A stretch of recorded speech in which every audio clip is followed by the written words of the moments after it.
वहाँ किसी चीज़ की कमी, डॉक्टर वगैरह रखा हुआ है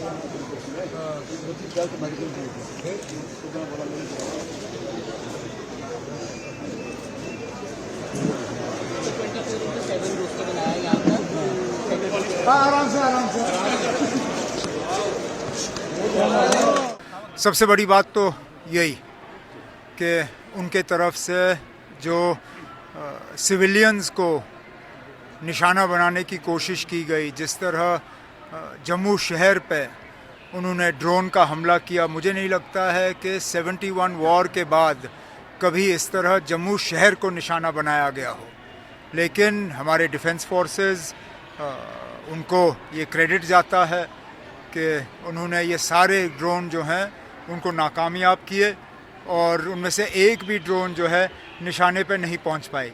हालांकि उन्होंने जम्मू में कई सारे इलाके, यहाँ तक कि खबर ये आई है कि कश्मीर में भी अनंतनाग में जो एम्यूनिशन डिपो है उसको भी टारगेट करने की कोशिश की, लेकिन उसमें भी वो नाकामयाब रहे।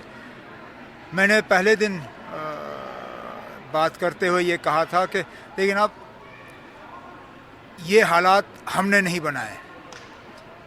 पहलगाम में हमारे लोगों के ऊपर हमला हुआ, बेगुनाह लोगों की कत्ल की गई, उसका हमें जवाब देना पड़ा। लेकिन ये जो अब लगातार इसको बढ़ाने का सिलसिला जो पाकिस्तान के तरफ से हो रहा है, इसमें ना पाकिस्तान को कोई फ़ायदा है ना उनकी कोई कामयाबी होगी। बेहतर यही होगा कि वो अपनी बंदूकें खामोश करें और यहाँ पे हालात जो हैं वो दोबारा साजगार हों। लेकिन लगता है कि पाकिस्तान एस्केलेशन करना चाहता है, क्योंकि उन्होंने कल रात को जो हुआ, पहले 9 बजे के आसपास, उसके बाद 4:30 बजे, जाहिर सी बात है कि वो अपने तरफ से तो एस्केलेशन की कोशिश कर रहे हैं। अब एस्केलेशन में सबसे ज़्यादा नुकसान उनको होगा। उनको थोड़ी सी अब अपने अकल से काम लेनी चाहिए और ये एस्केलेशन के बजाय उनको डी एस्केलेशन के तरफ जो है तवज्जो देनी चाहिए। सर, पुंछ में काफ़ी लोग हमारे मारे गए, बहुत नुकसान हुआ है पुंछ में, इंजर्ड भी हुए। पुंछ शहर में बहुत ज़्यादा नुकसान हुआ है और वहाँ कैजुअल्टीज़ भी सबसे ज़्यादा पुंछ से हुई हैं, इंजरीज़ भी सबसे ज़्यादा पुंछ से हुई हैं। अभी जहाँ मैं जम्मू अस्पताल में था तो सारे जो ज़ख्मी वहाँ अस्पताल में हैं वो सारे पुंछ से हैं।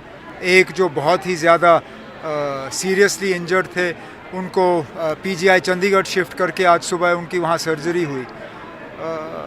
पुंछ में तो हालात बहुत ही ख़राब है। मेरे डिप्टी सीएम कोशिश कर रहे हैं पुंछ पहुँचने की, अगर वो पहुँच पाए तो वो वहाँ लोगों से मुलाकात करेंगे। सर, आपने आज दौरा भी किया, सब जो कैंप्स है, तो किस तरह की फैसिलिटीज़ अभी प्रोवाइड? अब जितना हम कर सकते हैं कर रहे हैं। दिन में 3 बार खाना, 2 बार चाय, बाकी सैनिटेशन की फैसिलिटीज़, हर कैंप में मेडिकल का कैंप लगा हुआ है, डॉक्टर तैनात हैं, दवाइयाँ हैं, ट्रांसपोर्ट का अरेंजमेंट रखा हुआ है, एम्बुलेंस रखी गई है। तो हमारे तरफ से, मैं जानता हूँ ये आइडियल सिचुएशन नहीं है, ये लोग तो चाहेंगे अपने घर में रहें, लेकिन फ़िलहाल ये हमारी मजबूरी है कि हमें उन्हें यहाँ लाना पड़ा। लेकिन कोशिश की जा रही है कि यहाँ रह के उनको कम से कम तकलीफ़ का सामना करना पड़े। कुछ बच्चों ने आज यहाँ खेलकूद का सामान मांगा। मैं अपने स्पोर्ट्स मिनिस्टर का शुक्रगुजार हूँ कि गाड़ी में उन्होंने सामान रखा हुआ था, तो कम से कम और कुछ नहीं तो इन बच्चों के चेहरे पे इन मुश्किल हालात में अगर हम थोड़ी सी मुस्कुराहट ला सके तो ये बड़ी बात है। पहले तो पाकिस्तान को तय करना होगा कि वो किस तरह के हालात चाहती हैं। अगर वो चाहती हैं कि उनके ड्रोन का मुकाबला हमारे ड्रोन करें, फिर तो हमारे ड्रोन उनसे कई गुना ज़्यादा हैं। हमारे पास हर हथियार जो है उनसे ज़्यादा है। उनका नुकसान ही नुकसान है इसमें। तो इसलिए मैंने कहा उनको अकल से काम लेना चाहिए। वो अपने बंदूकें शांत करें, यहाँ से बंदूक खुद ब खुद शांत हो जाए।